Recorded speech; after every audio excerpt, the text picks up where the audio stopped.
Bismillahirrahmanirrahim. Assalamualaikum warahmatullahi wabarakatuh. Halo, apa kabar? Kita ketemu lagi di pertemuan di modul ke-6. Pada modul kali ini kita akan membahas mengenai pegunungan lipatan.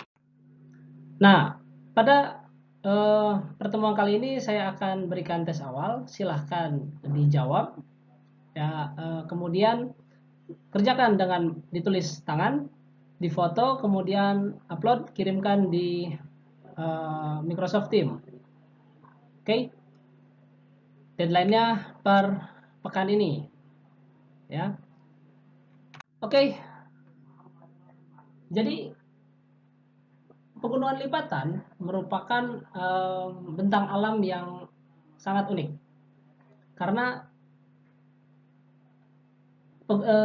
morfologi ini sangat terkait dengan kondisi struktur geologi yang ada di bawahnya. Pegunungan lipatan merupakan ekspresi permukaan dari adanya antiklin dan mungkin sinklin, ya.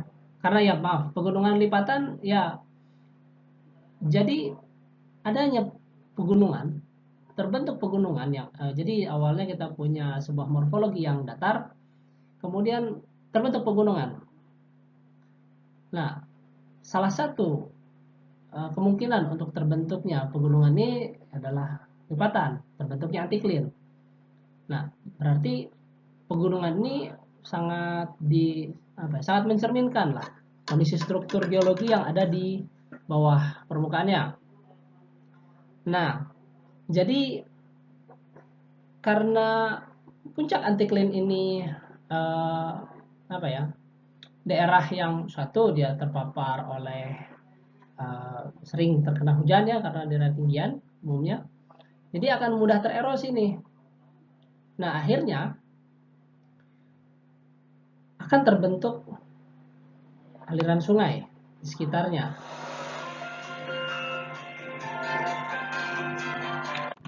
Jadi aliran sungai yang terbentuk pun akan khas dan mencerminkan mencerminkan bentang alam lipatan. Nah, berikut ini adalah peta geologi dan topografinya. Jadi di bagian antiklin pada dasarnya dia akan memberikan ekspresi yang terangkat. Batuan akan lebih terangkat sehingga akan terekspos ke permukaan, uplift. Nah, karena di bagian yang tinggian dia umumnya tererosi. Jadi mengekspos batuan yang lebih tua, batuan yang ada di bawahnya. Ya. Sementara di bagian syncline akan akan disingkapkan atau akan terbuka bagian yang lebih mudah. Bisa dilihat di sini ya. Ini adalah layer 1, layer 2, dan yang oranye ini layer 4 ya.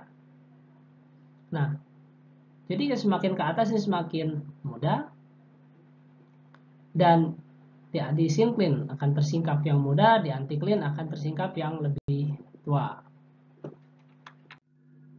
Jadi secara umum jenis lipatan ada dua. Satu antiklin atau antiform. Jadi kenapa disebut antiklin? Karena lipatan ini terbentuk oleh adanya perlapisan, ya, atau bukan terbentuk, dicerminkan oleh adanya perlapisan dengan arah kemiringan yang berlawanan. Ya, yang satu ke arah kiri, yang satu ke arah kanan, saling menjauh. Sementara syncline, jadi perlipatan yang terbentuk karena perlipatan yang dicerminkan oleh perlapisan dengan kemiringan yang arah kemiringan yang saling bertemu. Nah, arah pertemuan ini secara umum dapat titik pertemuan ini dicerminkan oleh sebuah bidang disebut dengan axial plane, bidang aksial, bidang sumbu. Nah, axial plane ini memiliki bentuk-bentuknya sendiri, ya. Masing-masing bentuk axial plane nanti akan mendefinisikan bagaimana bentuk jenis perlipatan tersebut secara detail. Nah, ini adalah jenis-jenis lipatan yang generik. Di sini kita punya yang C ini asymmetrical folding.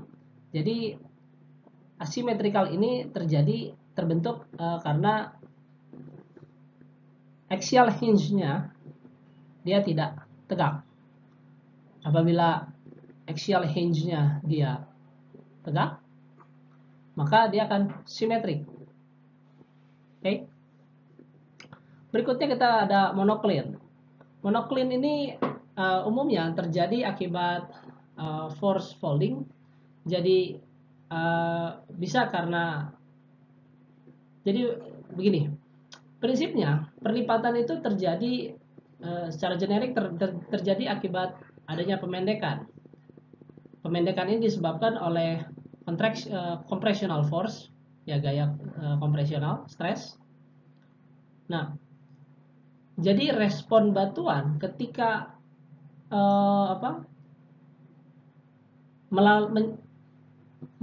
mencapai batas elastisitasnya, kemudian dia masuk kepada rezim deformasi yang berikutnya, yaitu setelah brittle deformation, maka terjadilah plastic deformationnya. Ya, elastic deformation diikuti oleh plastic deformation. Jadi ketika batuan ini sudah melampaui batas elastisitasnya, dia akan buckling, jadi terlipat. Itu secara generik, secara umum. Namun ada kasus di mana batuan ini tidak ditekan secara horizontal, melainkan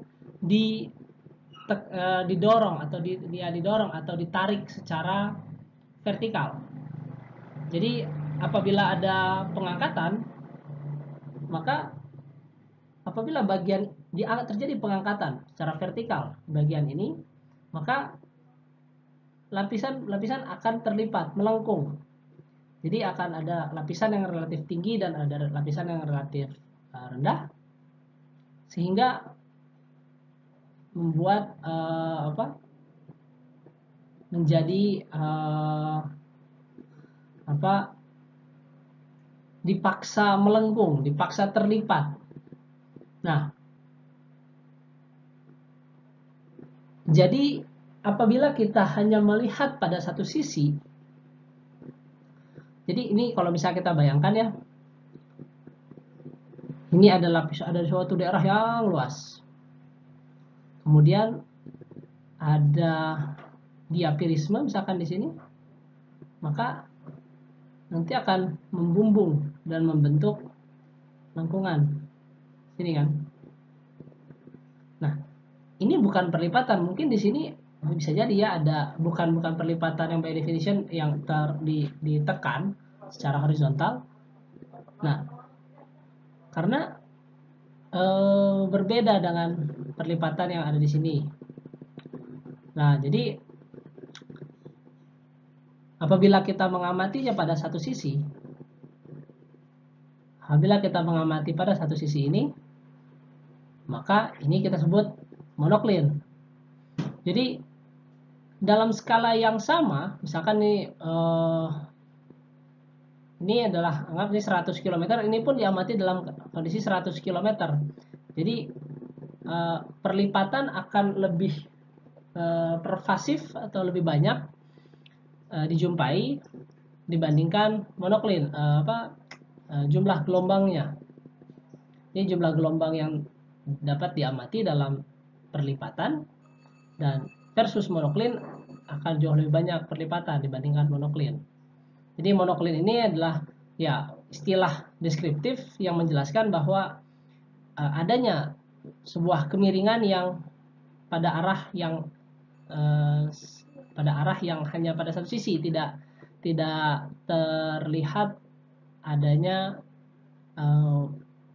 pertemuan dua buah arah kemiringan.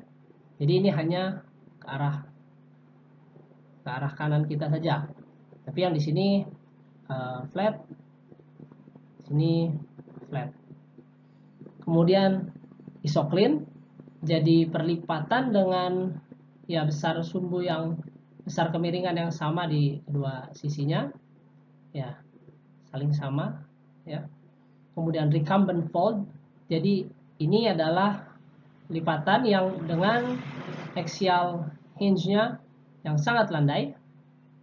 Ya, dome ini tadi saya bilang diapirism. Jadi dia akan membentuk monoklin di salah satu sisinya. Dan basin, cekungan ya, bisa karena subsidence atau karena rifting di bawahnya. Jadi ya force fold. Baik, ini adalah beberapa istilah yang dikenal dalam bentang alam lipatan. Pada umumnya ada yang apa ya? Jadi ada yang dikenal dengan plane atau plateau ya. Plane itu adalah dataran ya, dataran yang datar. Plane. Jadi shady plane ya memang jadi tidak dipotong oleh sungai ya. Nah, tapi kalau dipotong oleh sungai sehingga mengekspos bagian-bagian tuanya, mungkin boleh dibayangkan seperti Grand Canyon. Itu ada plateau, ada mesa, ada butte. Nah, ketiga ini secara umum menggambarkan skala. Untuk plateau dia akan lebih besar daripada mesa, mesa akan lebih besar dari butte. Oke. Nah, ada isolated tower, rounded peak, istilahnya macam-macam. Ini adalah residual landform, jadi ada batuan yang sangat resistif terhadap erosi, sementara di batuan yang ada di sekitarnya tidak sekuat, tidak seresisten batuan tersebut, sehingga seiring dengan waktu feature tersebut tertinggal seperti volcanic neck ya. Kemudian step scarp ya, jadi scarp yang bertangga. Nah, silahkan dibaca ya. Jadi nanti kita akan langsung ke contoh yang ada di gambarnya ya. Ada cuesta, nah di sini ada folded belt. Jadi yang umum kita jumpai atau yang kita gunakan dalam konteks deskripsi kita punya cuesta ya. Jadi punggungan yang terbentuk akibat perlapisan yang miring bawah sekitar 40 ya, di bawah 40 ke bawah, yaitu cuesta 30 20 cuesta. Kemudian hogback ini, jadi kalau cuesta landai ya seperti ini ya. Nah, kalau hogback ya karena perlapisannya terjal, jadi biasanya puncak ininya lebih tajam, lebih curam. Kalau cuesta mungkin dia lebih landai. Nah, hogback ini yang steeply dipping, yang 45 ke atas. Kemudian escarpment, jadi ada disebut dengan deep slope, ada escarpment. Jadi ini dalam tampak penampang. Jadi kalau perlapisan ini sebuah 3 dimensinya. Jadi kalau dipping kita ke arah kanan bawah, maka ada 2 muka kan dalam satu perlapisan ini. Ini muka yang di bagian ada slope ya, ada slope 1, sini ada slope B. Nah, di slope A ini adalah escarpment ya, that cuts across the strata, picks out lithological variation in the strata. Jadi kita mungkin bisa lihat perlapisan, kan kita tahu perlapisannya seperti ini. Kalau kita mengamati di bagian A, akan terlihat bagaimana variasi perlapisannya. Namun apabila kita berdiri di bagian B, di bagian deep slope atau lereng yang sejajar dengan arah kemiringan lapisan, maka variasi batuan sedimennya tidak akan banyak terlihat ya. Jadi dalam lapisan yang terlipat akan ada 2 ini. Kemudian ada yang dikenal dengan flat iron. Ya, flat iron itu adalah triangular facet. Ya, wajah permukaan segitiga yang kita jumpai di escarpment. Ya, jadi bisa kita ada regularly spaced stream eating into a deep slope or ridge. Ya, jadi nanti di mukanya ini di di ininya ya, kayak salah saya tadi, di bukan di escarpment tapi di deep slope-nya, karena nanti akan akan termakan nanti. Jadi muka ini kan ini perlapisan, nanti dia tererosi kan, nanti erosinya ini kan akan bergabung kan menjadi sungai-sungai ini menjadi bergabung nih, menjadi satu nih. Nah, nanti ini akan jadi segitiga nih, seperti setrikaan. Ya, itu flat iron. Oke, ini gambarannya.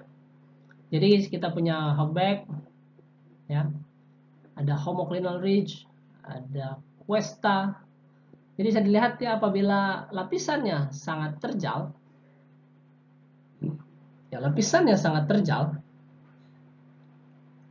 dia sebutnya hogback yang sangat landai, kita cuesta. Kalau flat, kita punya plateau Butte Mesa, dan di sekitarnya ada sungai. Di sini sebelumnya ini homoclinal ridge adalah punggungan yang dengan kemiringan. Jadi ini ya, seri ini homoclinal ridge nih.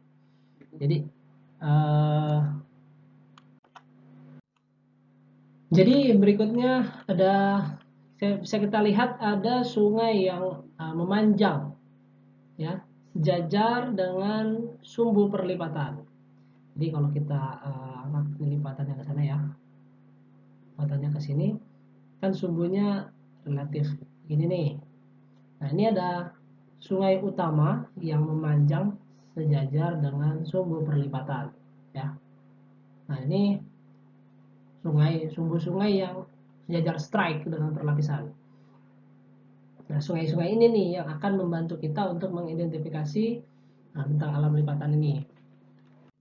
Berikut ini adalah gambaran blok diagram dari feature-feature morfologi yang ada di bentang alam lipatan. Jadi kita lihat ya, ini gambar putus-putus ini adalah bedding trace ya. Bedding trace ini bisa dilihat bahwa dalam perlipatan nanti akan ada undulasi-undulasi yang diakibatkan oleh adanya variasi litologi.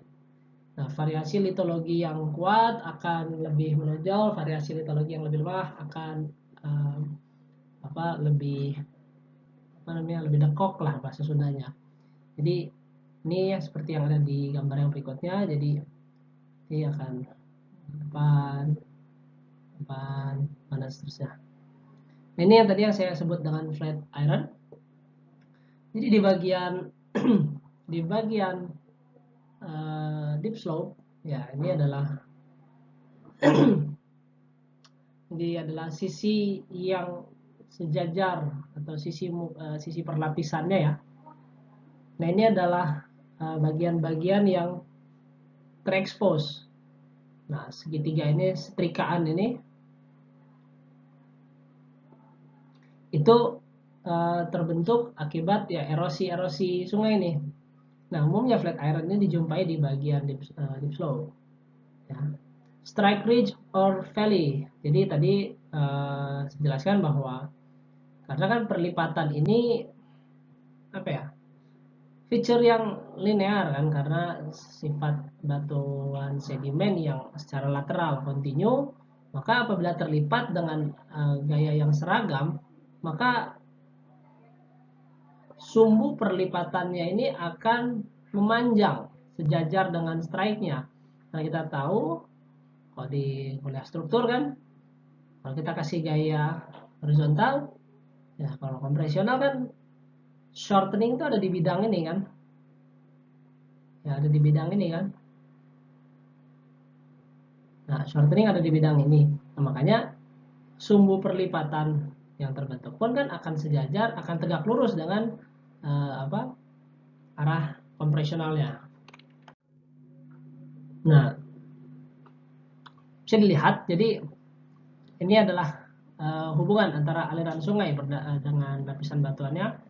Jadi kalau kita lihat lerengnya secara umum ke arah kiri atas ini ya gambarannya.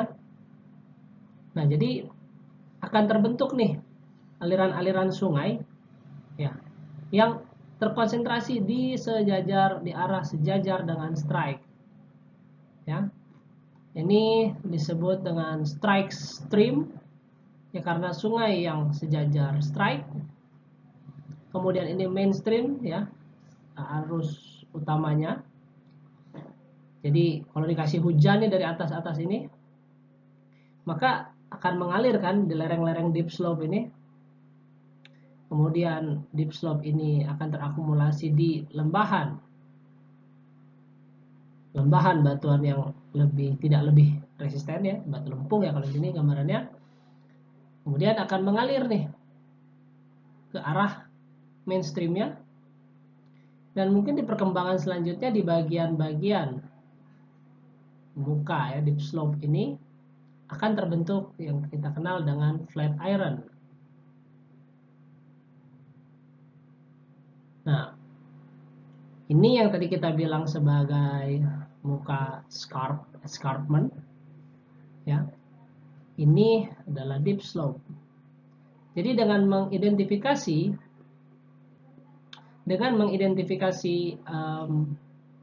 scarp slope dan deep slope, kita bisa menginterpretasikan kemiringan umum di suatu daerah ya. Nah, untuk Cuesta dan Hochberg itu adalah sudut ini ya, sudut punggungan ini nih. Kalau terjal dia Hochberg, kalau landai dia Cuesta. Apabila kita lihat secara gambaran di peta topografi, karena kita bekerja dengan menggunakan peta topografi, kita bisa lihat bahwa adanya jadi untuk scarp slope dan deep slope ini, kita bisa lihat ada dua buah muka. Satu yang landai, ini kalau ini kan kita ada puncak-puncaknya kan. Ya, ini kan puncak-puncaknya nih. Ini kan puncak-puncaknya nih. Nah, di sini ini yang lebih terjal. Ini yang landai. Nah, terjal umumnya ini adalah scarp slope. Ini deep slope. Ini ada lembah-lembah aliran sungai. Nah, nanti ini dia bisa bergabung nanti ke sini. Nah, ini adalah strike channel atau river. Ini adalah deep channel ya. Jadi penting membedakan ya, mengidentifikasi scarp dan deep slope. Oke, tadi adalah ulasan mengenai pegunungan perlipatan. Jadi nggak apa-apa, kalian nggak mesti pusing dulu dengan istilah-istilah nah penjelasan struktur geologinya, karena ya ini adalah geomorfologi. Saya anggap kalian sudah paham mengenai struktur geologi. Kita akan fokus dengan mengidentifikasi bentang alam atau morfologi terkait dengan dengan perlipatan dan pegunungan perlipatan. Nah, berikut ini adalah citra SRTM dari suatu daerah di Kalimantan, dari di Papua ya. Kita lihat di sini ya. Nah, jadi tugas pertama kalian adalah tentukan kemiringan lapisan. Jadi clue-nya adalah identifikasi scarp, deep slope. Nah, sini boleh kalian lihat ada clue-cluenya. Kita punya Flatiron,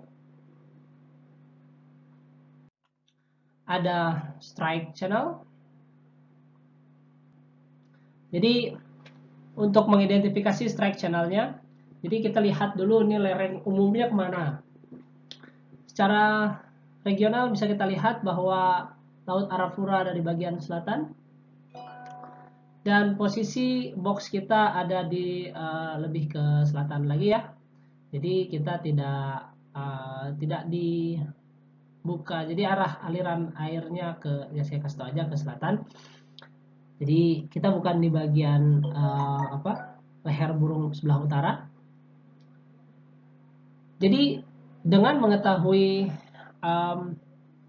arah umum dari lereng, kita bisa tahu kemana mainstreamnya. Dan jadi mainstream ini nanti jadi kita tahu kan bahwa nanti strike channel ini kan nanti akan bergabung di mainstream kemanapun dia. Jadi kita bisa memisahkan nih mana yang mainstream, mana yang strike stream, karena belum tentu mainstream itu sejajar dengan strike-nya. Nah, paling mudah kalian boleh ikuti di mana kemenerusan punggungannya. Ya, kita bisa tahu kan kalau di sini kita ada panjang yang ini kan. Nah, tapi dipnya kemana? Scarp-nya mana? Flatiron, dip slope, ada nggak? Bisa kita amati nggak?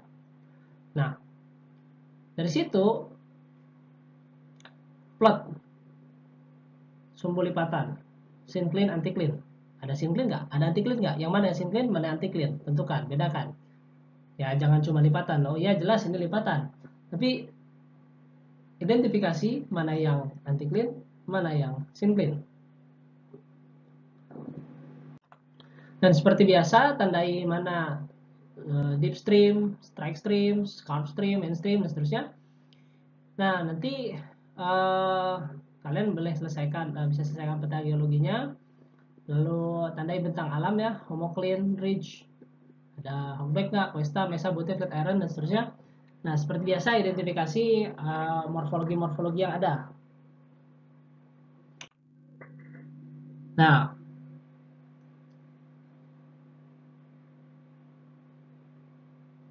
jadi kalau di peta tadi kan kita tidak disuplai dengan peta geologi nih. Nanti peta geologinya akan saya supply. Kemudian berikut ini adalah daerah di Kalimantan. Kalimantan Timur. Ya, Kalimantan Timur ini. Jadi seperti biasa lakukan hal yang sama. Tentukan kemiringan lapisan, plot sumbu lipatan, interpretasi. Jadi buat peta geologinya. Jadi selesaikan peta geologinya. Jadi maksudnya gini loh. Jadi kalian buat peta geologi yang mencerminkan strukturnya aja deh. Batuannya kan nggak perlu. Nah, bisa kalian lakukan dari kontur yang kuat. Jadi mana yang lebih menonjol itu kan lebih menunjukkan batuan yang lebih resisten. Nah, kalau landai tidak, atau featureless ya, tidak kuat lah konturnya dalam tanda petik, itu adalah feature yang lemah. Nah, jadi dari situ kalian bisa bagi lah, ini batuan yang kuat, batuan yang lemah, nanti strike-nya kemana, nah itu kalian interpretasikan. Nah, jadi dari tugas ini dan tugas yang nomor 1 dan nomor 2, bandingkan style morfologinya, apa yang berbeda, apa yang mempengaruhi perbedaan reliefnya. Nah, silahkan jelaskan menggunakan ya apa yang sudah kalian pelajari di struktur geologi. Coba dikaitkan antara keduanya, karena kita harus mafhum bahwa pegunungan perlipatan ini kan pada dasarnya feature yang dipengaruhi oleh aktivitas tektonik. Maka ada horizontal ada deformasi pada ada pemendekan pada arah horizontal. Nah, jadi itu apa ya, sangat baik apabila dijelaskan dalam konteks struktur geologi ya. Jadi yang poin terakhir itu yang harus kalian jawab. Nah, kemudian ini ada stereo pair. Jadi nanti saya supply di Microsoft Teams. Pada ini sama, tandai anti clean sin clean-nya, tandai sumbu lipatannya, dan tunjukkan mana deep stream, strike stream dan seterusnya. Jadi tandai morfologi terkait. Ini juga sama. Jadi saya pikir singkat ya kalau untuk perlipatan. Jadi kita akan kasih tugasnya sangat banyak lah, karena kita akan sangat banyak sekali berurusan dengan perlipatan ini. Jadi harus ahli nih bidang yang bagian yang ini nih. Ya. Ini jadi selesaikan peta geologinya. Jadi kan ada batas-batas unitnya ya. Jadi kita tahu bahwa punya KF, punya KC, ya diikuti aja strike-nya nih. Ini kemana, apakah yang ini ya, set segini, ini apa sini. Ya, silakan diikutin. Ini kita punya, sudah kita kasih batas-batasnya, kita bantu. Nah, jadi unit KF ini kemana nih larinya nih? Kemana? Ke sini kali ya. Oke, tugas 3, ini tugas 4 dari citra spot yang ada. Seperti biasa, interpretasi, selesaikan peta geologinya. Dan ya buat penampangnya lah. Ya bisa kalian ya buat nih. Jadi dengan trik-trik yang sudah dijelaskan sebelumnya, kalian harusnya bisa buatnya nih. Oke, sekian dari saya. Terima kasih banyak atas perhatiannya. Seperti biasa, kalau ada pertanyaan, tinggalkan pesan di Microsoft Teams. Jangan lupa kumpulkan tugasnya, klik turn in-nya, upload, dan jangan lupa absen. Oke, sampai ketemu lagi di pertemuan berikutnya. Assalamualaikum warahmatullahi wabarakatuh.